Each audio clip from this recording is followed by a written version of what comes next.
when Picasso drew a portrait, his intent was to demonstrate how the nose would look in 3D. So he portrayed the nose facing front, sideways, or even inclined. My intent here was to show cubism in a flat way and committed to the 2 dimensions always. And when there is a 3D shape, I don't show them in different angles, I only show the parts of what constitutes a face, so that this structure becomes a structure within it. And I worked hard on it because I had to deal with the fact that one can be bald, and my gray hair being long, and accepting something that's not so beautiful, but at the same time exploring the composition of each part of my face, the ear and the earrings I wear, and the eye. I have obsession with eye. As a woman, I put makeup on, and it's like putting makeup on the painting. So the intricacy of my detail here is how I love to put makeup on.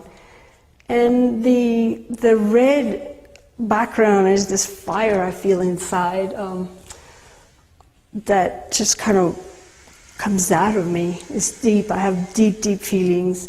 And here, again, the same as I do in the martial arts drawings, the detail of the clothing surrounding the body, I always use that as an excuse to paint.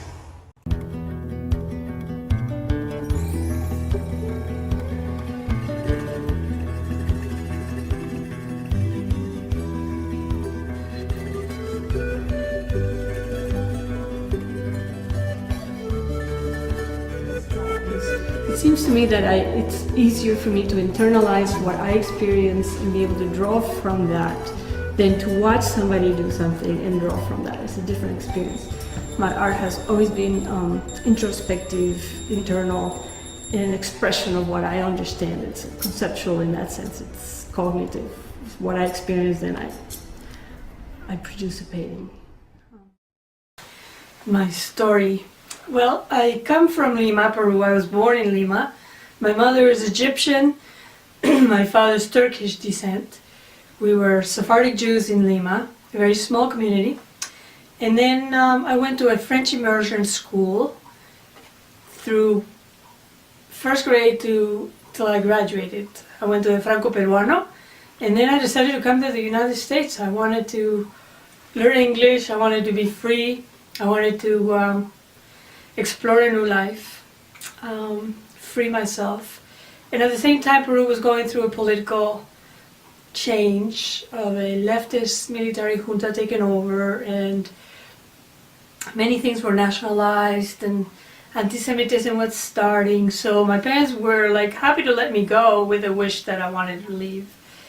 And then I went to Regis College. I was in a place where all women gathered to study, and I was tutored by Sister Joseph.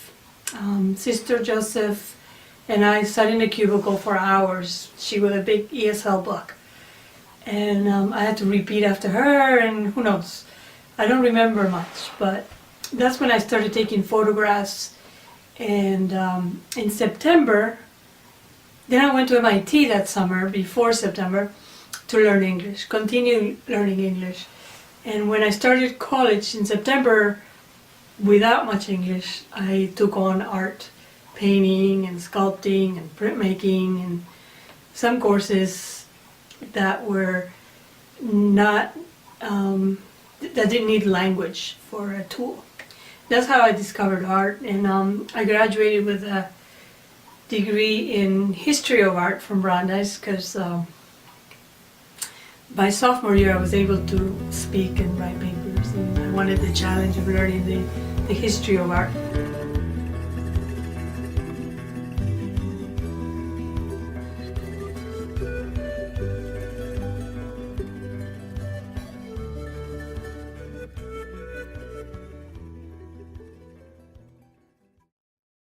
I identified as an artist in I was 72 and I landed in the US and I didn't speak any English, and I had to take courses in school, and I took art courses, and I've decided that I fell in love with doing things with my hands, seeing things differently, using a universal language, and I realized that while I was learning English, art was going to be my way of communicating. And then I met some artists, and it reminded me of my childhood and artists I met when we visited studios and galleries with my mom. So, and then all the doodling I did in my childhood. So it's hard to say when I identified that I was an artist, but in 1977, I took a studio. I rented a studio. So that was the first time that I decided from there on I was going to live the life of an artist. I was going to live in a huge space, even though it didn't have the commodities of common apartments, and I was going to paint. And the environment was conducive to paint. It was a drugstore. It had 12-foot ceilings, and even though it was cold, it was in a corner of Pearl Street, Pearl and Putnam, which was my home for 30 years from there on. So once I rented that, I identified as an artist, and I presented myself to the world as an artist.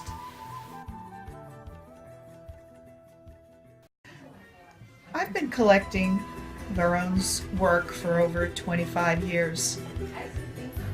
Her work has a deep cultural connection with her own native Peru, while also capturing the universalisms of pain, sorrow, joy, and love.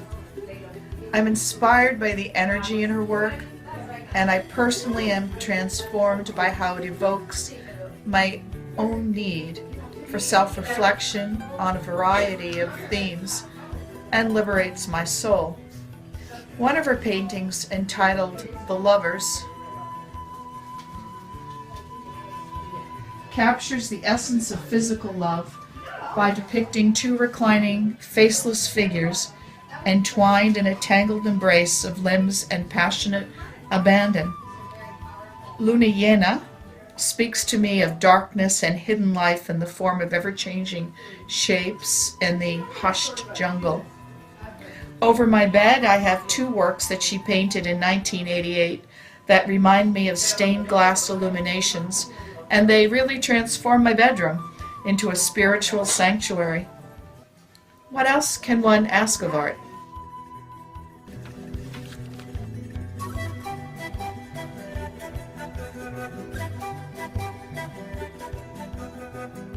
Okay, this watercolor was created in 2007 as we're thinking about global healing and the exchange of energies. Its title is Global Healing, and what I'm representing here is how we all need to work together, holding our own pieces, our own balls of energy, donating them all towards a common goal, which is global healing.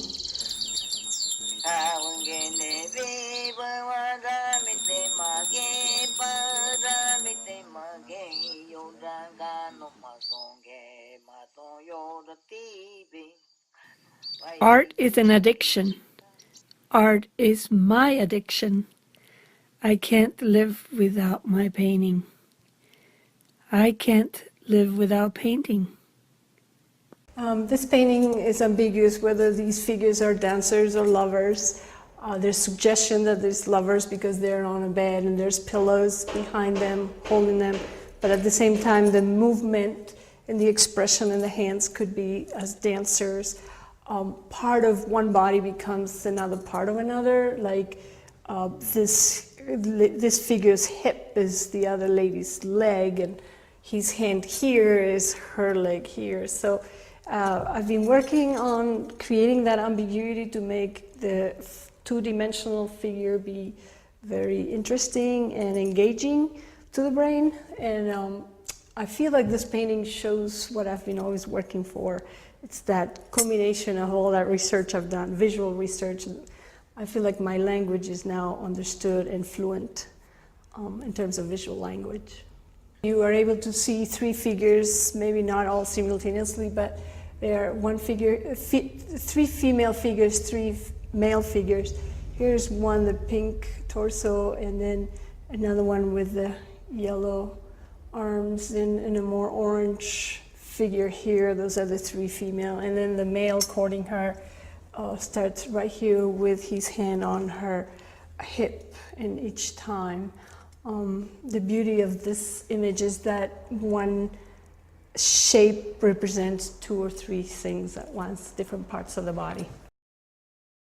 This is beyond eros. It's like how love transports us beyond physical space.